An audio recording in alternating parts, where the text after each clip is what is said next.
Olá! Com o afrouxamento do isolamento social por parte da população, a periferia da cidade de São Paulo tem se mostrado o epicentro da pandemia de coronavírus nas últimas semanas. Para falar sobre a situação da Covid nos extremos da cidade, o Conexão Legislativa recebe o deputado estadual Adalberto Freitas, do PSL. Seja muito bem-vindo à Rede Alesp, deputado. Muito obrigado, agradeço a todos vocês aí da Rede Alesp por estar aí presente aí nessa programação e eu parabenizá-los pelo excelente trabalho que vocês fazem aí, levando aí ao cidadão a notícia que é extremamente importante nesse momento de crise que estamos vivendo. Muito obrigado pela oportunidade. Nós é que agradecemos, deputado, a confiança e a disponibilidade em falar conosco. Deputado, como é que está a atividade parlamentar em meio à pandemia? Ó, está bem intensa, viu? Hoje mesmo já tivemos duas sessões, estamos indo para mais uma, sempre através de videoconferência, para poder votar aí os projetos de lei que com a intenção de levar para a população aí benefícios aí que são necessários nesse momento de crise. Há cerca de 2 semanas votamos aí o projeto de lei que reduziu o salário aí dos parlamentares em 30% e também as despesas aí na margem de 40%, despesas essas que todos os parlamentares têm direito na Assembleia Legislativa. E estamos em votação, amanhã vamos ter outra sessão também virtual, né, onde estamos discutindo já um projeto de lei que chama um projetão lá da Alesp, onde todos os parlamentares deram aí a sua contribuição para fazer um projeto de lei que englobasse a maioria das situações de combate ao coronavírus. Deve ser aprovado a partir da semana que vem esse projeto de lei. Então estamos trabalhando mais do que nunca. Não estamos trabalhando igualmente por conta aí da pandemia, que iríamos sempre na Assembleia Legislativa, mas agora estamos virtualmente falando aí, e fora também essa questão da Assembleia, nós também se comunicamos com nossos pessoas do nosso gabinete, nossos funcionários, nossos amigos aí que sempre frequentavam o nosso gabinete, e também temos, no meu caso, tem um gabinete virtual que nós estamos há 1 mês já trabalhando no gabinete virtual, onde estamos atendendo as pessoas aí da população. Deputado, de acordo com levantamentos da Secretaria Municipal de Saúde, tem acontecido um crescente de casos na periferia da cidade de São Paulo, tanto de internados quanto de mortos. Como que o senhor avalia essa questão? Olha, eu avalio com extrema preocupação. Eu tenho aí, quando eu consigo sair de carro, né, para fazer alguma coisa, sabe que sair de casa de carro não tem muito problema, e eu tenho visto, ninguém me falou, eu tenho recebido de alguns colaboradores nossos que moram aí na periferia, assim, moram em comunidades, o pessoal não estão acreditando muito nessa questão aí do coronavírus. O pessoal ainda tem lugares que ainda o pessoal costuma ir em bares, os barzinhos não fecham, bem dentro das comunidades, obviamente aí não há um esquema efetivo aí de fiscalização ou por parte da prefeitura, e o pessoal acaba abusando, existe a aglomeração, o pessoal continua fazendo churrasquinho deles, muita gente bebendo, tal, o negócio está indo bem. E os jovens principalmente também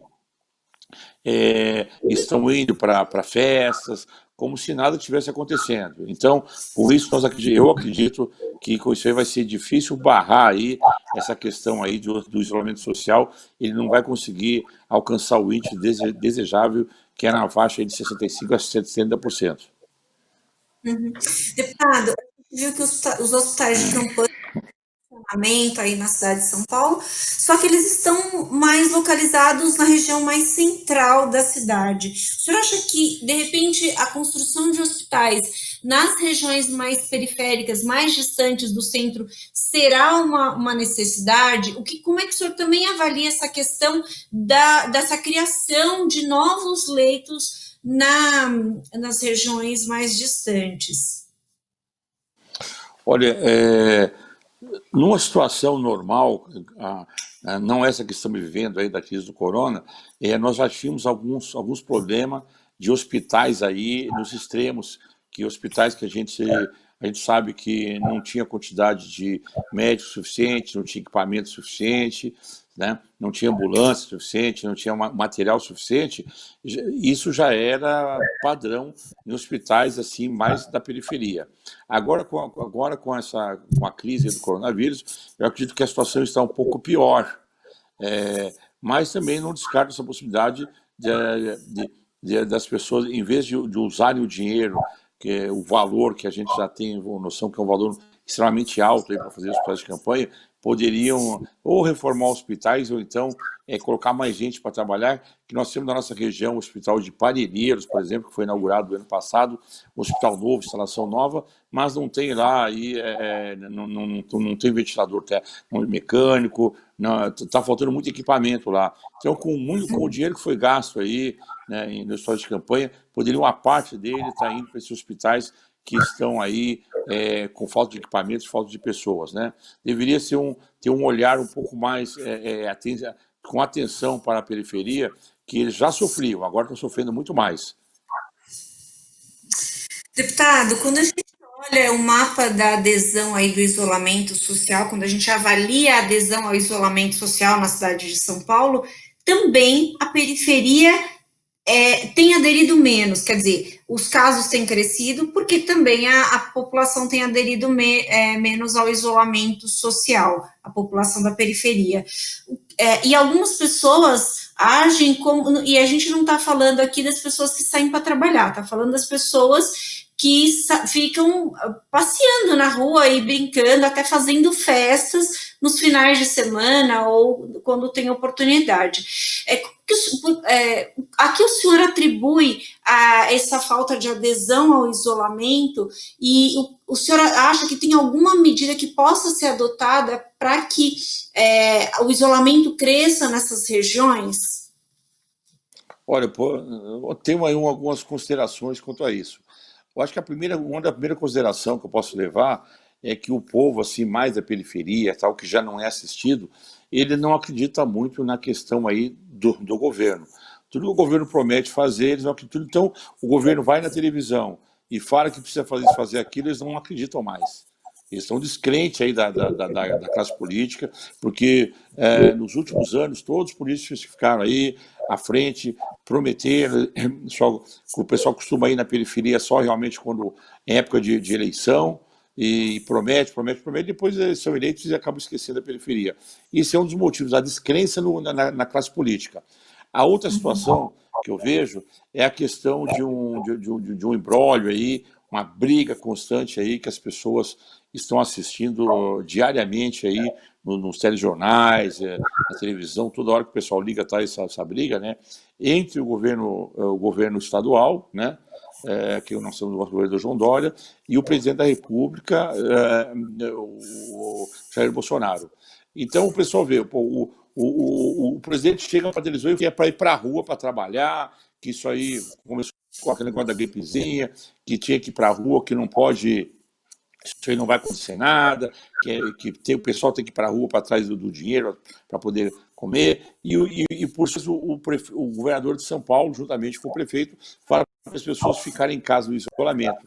Então as pessoas não sabem o que fazer. Se o mandatário maior da nação manda o pessoal ir para a rua, tem que ir atrás disso, atrás daquilo, que tem, e sem a falta de cuidados, junto a isso aí, a troca de dois ministros da saúde, e o povo fica descrente também com relação a isso. E o governador fala para ficar em casa, então o pessoal não sabe o que fazer. Então, uma parte obedece, outra parte não obedece, porque os mandatários estão cada um dando a opinião para eles irem para um determinado lado. Então, isso aí acaba atrapalhando aí a falta de senso da população, e nós sabemos aí que tanto o presidente Bolsonaro como o governador Dória, eles têm seguidores. Então, cada um faz o que eles mandam. Então, dividiu aí a questão da ação, então a efetividade aí do pessoal ficar nas suas casas e do isolamento ficou um pouco fraco na periferia. O senhor acha que se tivesse um discurso único, independente de um lado ou do outro, um discurso único, poderia facilitar, favorecer para que o isolamento de fato fosse mais levado a sério? Eu acredito sim que deveria ter um discurso e uma ação única, né?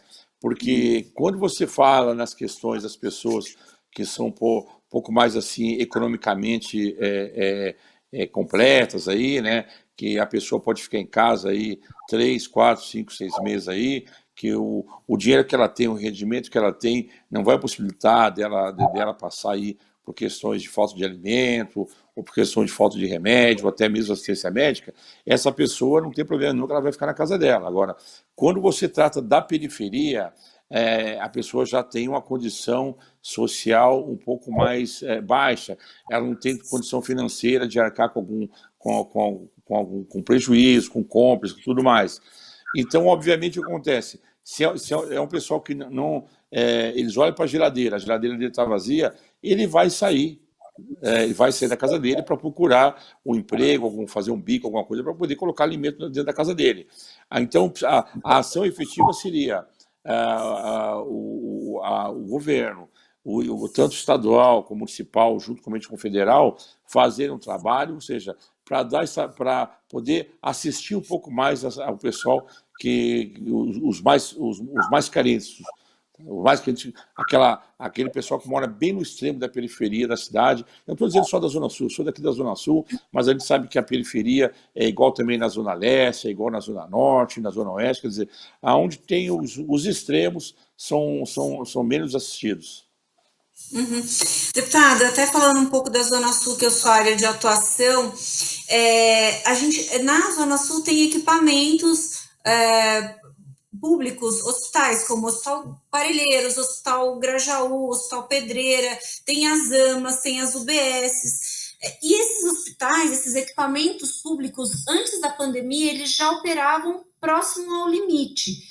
E agora, com a pandemia, obviamente, que a demanda aumentou. Queria saber se o senhor tem tido informação sobre esses equipamentos, como que como que está o atendimento nesses equipamentos públicos e qual a perspectiva de ampliação aí para as próximas semanas ou meses.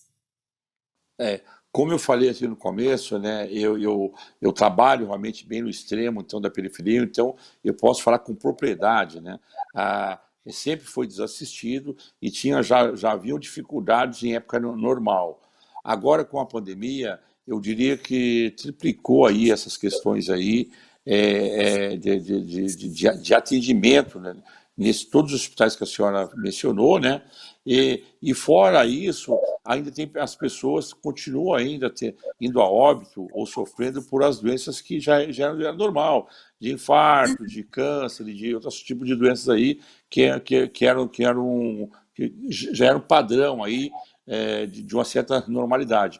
Aliado a crescer o crescente número de pessoas infectadas pelo Covid, teria assim, né? Eu acredito que não está ainda no colapso aí, mas eu acredito que esteja perto disso acontecer, e isso serve de alerta para as autoridades sanitárias, governadores e todo o pessoal envolvido, para que no futuro a gente consiga fazer um trabalho envolvendo toda a classe política, a classe empresarial, todo o pessoal, para poder deixar preparados os hospitais para atender a população de uma forma mais digna. Porque a gente sabe que isso aí foi um vírus que obviamente, a gente está torcendo para que ele termine logo, né? Mas não podemos descartar a possibilidade que daqui a um tempo poderá vir um outro, talvez até mais perigoso que esse, com a condição de contágio maior.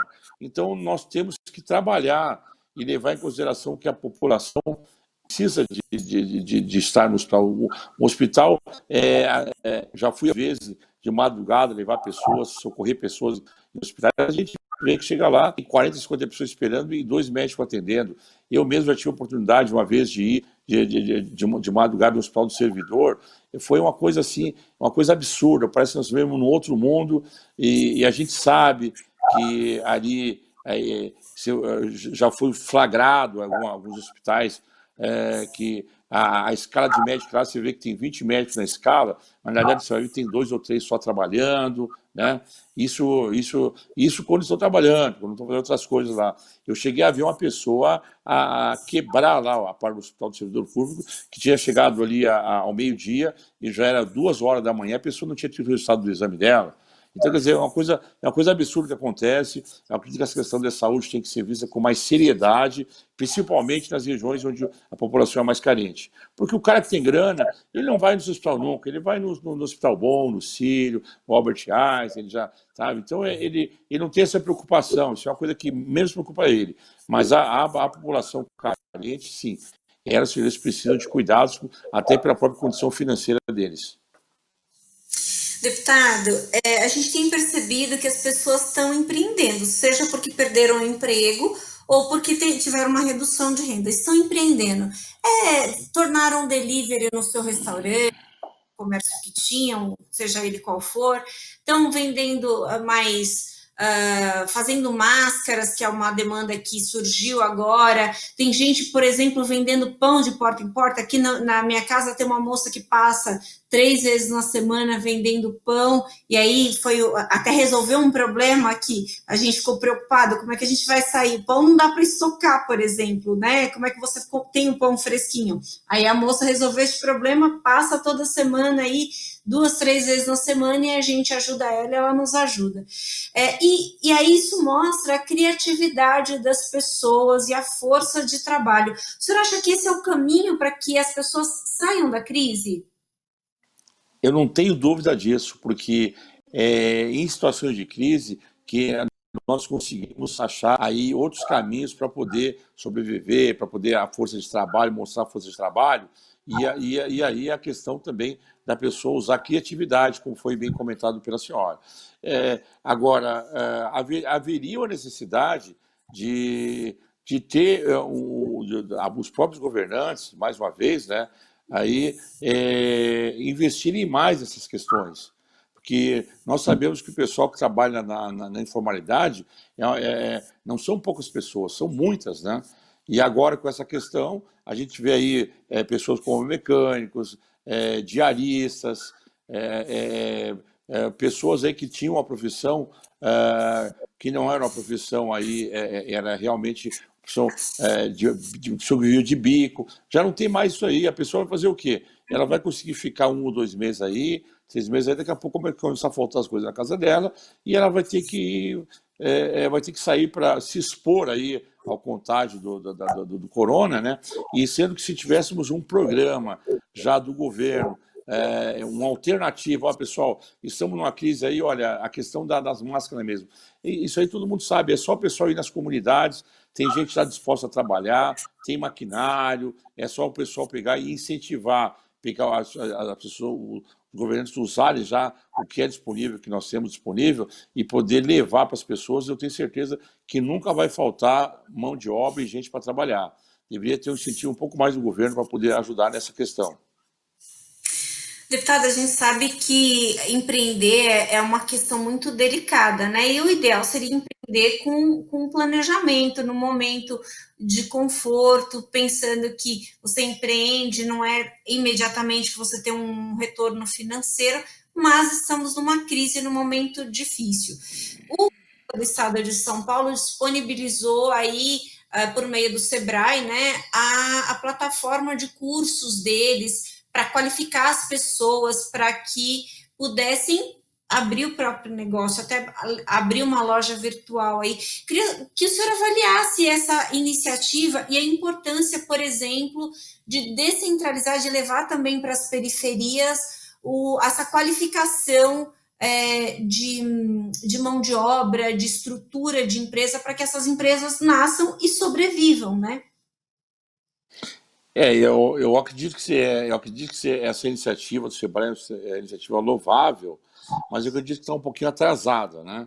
Isso aí deveria ter acontecido um pouco antes, porque agora a pessoa que está em casa, você pode oferecer até um curso de profissionalizante e tal, mas a pessoa ela vai falar, pô, mas eu não tenho comida, eu não tenho como pagar minha internet, não tenho, como que eu vou fazer para me qualificar agora e depois de qualificar que ramo de trabalho que eu vou entrar, sendo que a maioria dos postos de trabalho estão fechados ou irão fechar nos próximos meses, né? Porque se essa pandemia, se ela se estender por mais 60, 90 dias, dificilmente vai ficar aberto aí o comércio, alguma outra atividade aí que não esteja, que esteja funcionando hoje. Vai chegar uma hora que ela vai parar, né?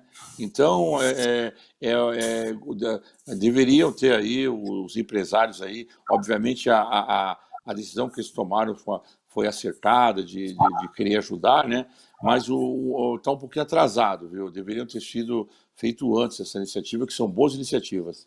Mas hoje a iniciativa melhor que o empresário pode tomar é tentar dar aí, alimento e dar uma segurança para a família. Deputado, até falando um pouquinho sobre essa questão da iniciativa do empresário, a gente sabe que é complexo essa questão, voltando também um pouco à questão do isolamento social, a gente sabe que isso é muito complexo. O trabalhador quer ir até o seu local de trabalho para ganhar o seu pão de cada dia, ele precisa ganhar o seu pão de cada dia. E, por outro lado, o empresário não libera esse funcionário, não faz aí um sistema que ele possa se manter em isolamento. Por exemplo, um rodízio interno aí dos funcionários para que reduza o número de pessoas dentro das empresas e, ao mesmo tempo, ele consiga manter uma certa segurança dos funcionários. Eu queria que o senhor avaliasse também isso, o papel dos empresários com relação à pandemia. Se a colaboração dos empresários também ajudaria ao isolamento ter uma adesão maior. Eu não tenho dúvida, mas acredito que está faltando aí, mais uma vez, aí, um apoio à classe empresarial para como eles vão se portar. Porque a gente percebe assim, tem um empresário que trabalha, então, ele toma uma decisão, outro toma outra, mas não tem assim, orientação de entidades assim que são do mercado de trabalho, será que poderiam, nesse momento, tá levando para eles aí uma opção melhor de como fazer esse exemplo aí de, olha, você tem tantos funcionários, faz um revezamento para não ficar tanta gente, separa um pouco lá o atendimento. A gente vê aí nas farmácias que estão abertas em padarias, a gente viu que o pessoal deu um jeitinho ali e tal, para poder atender a clientela, né? E sem ter perigo de contágio. Foram instruídos a fazer daquela forma, né? Mas a gente percebe que quando você vai um pouquinho assim, um pouco mais longe, você vê que o pessoal não age de outra forma. Está fazendo meio que uma arrumação doméstica, né? Então, eu acredito que deveria ter um pouco mais aí de orientação à classe empresarial, até mesmo pelos sindicatos que eles pertencem, associações, que a gente sabe que existe bastante associações aí e sindicatos que poderiam estar orientando essa hora como fazer para poder eles conseguirem ainda trabalhar, mas de uma forma que evitasse aí o contágio de outras pessoas. Deputado, no início da pandemia, os médicos apontavam que o grupo de risco eram pessoas idosas com doenças pré-existentes. Ao longo do processo, isso mudando. Hoje eles falam que pessoas com sobrepeso estão também no grupo de risco, que já teve contágios e mortes de crianças, de adolescentes, e aí, obviamente, aumentou aí o leque de preocupação do poder público. Queria saber se os deputados também estão preocupados, o parlamento também está preocupado com esse volume maior de pessoas que o parlamento, o executivo e o legislativo vão precisar assistir aí, né, nos próximos meses que pode durar essa pandemia. Isso é preocupante, né? Porque realmente foi muito bem comentado, né? No começo disso, todos nós tínhamos a informação, né? Que somente os mais idosos, que poderiam ter com algum problema, poderiam ter, e a gente já vê que tanto os idosos como quem é média idade e até pessoas de idade adolescente aí, já tiveram um problema de contato com a doença. Isso é um quadro preocupante, que pegou todo mundo de surpresa, como na realidade a própria pandemia, quando ela veio, ela tomou o mundo inteiro, de aí nos acostumado a ficar em isolamento. O ser humano nunca ficou tão tempo isolado, então obrigou nós a termos um outro tipo de atitude. Eu acredito fielmente que o isolamento é a melhor forma de combate. E só que a gente vê que não estamos conseguindo. Então, deveria ter uma consciência de tanto pessoal de um pouco mais de idade, como os jovens e até mesmo as crianças, tem que ter cuidado, porque sabe até onde que vai isso daí. Então, deveria ter uma informação e cuidado, assistência para que essas pessoas aí pudessem não correr o risco de contágio. É preocupante. Deputado, ainda tratando sobre a Assembleia Legislativa, o senhor é um deputado que está no seu primeiro mandato e a Assembleia tomou iniciativas e tratou de assuntos aqui, né, para combate à pandemia, que foram muito importantes. Foi o projeto que decretou a calamidade pública aí no Estado, foi a liberação dos fundos especiais e a criação de um fundo único, foi o projeto que o senhor citou antes, aí que reduziu os salários dos parlamentares e as despesas da casa. Foram várias ações para ajudar a população, para combater a pandemia. Queria que o senhor avaliasse esses projetos e como que o senhor se sentiu no meio a importância do seu mandato aí no meio desse processo todo. Olha, é uma situação assim, como eu falei na resposta anterior, inusitada, que pegou a todos de surpresa, a pandemia, e nós, lá na Assembleia Legislativa, são 52 parlamentares novos que estão lá, né, nesse mandato, acho que mais de 55% da casa dança, né, aliado ao pessoal que já estava há mais tempo lá, que foram reeleitos e tal. Então foi uma junção muito boa, que houve a questão dos mais experientes ajudarem, quem está chegando e tudo mais, e no momento que todos nós tivemos que nos unir. Não importou mais aí a questão partidária, porque a dor e a doença e a fome não tem partido, né? Ela vem e ataca todos, né?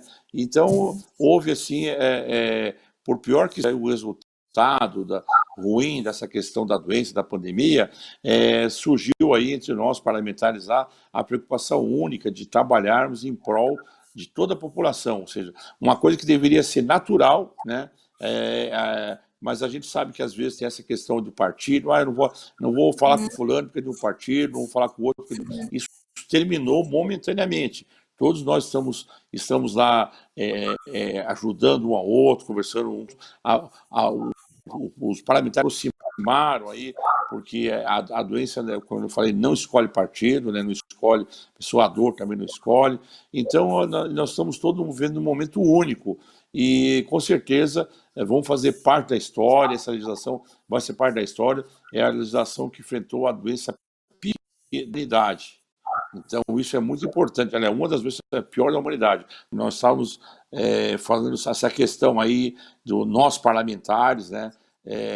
Com essa crise toda que atingiu a toda a população. Então, nós estamos irmanados na Assembleia Legislativa, todos nós trabalhando para um bem comum.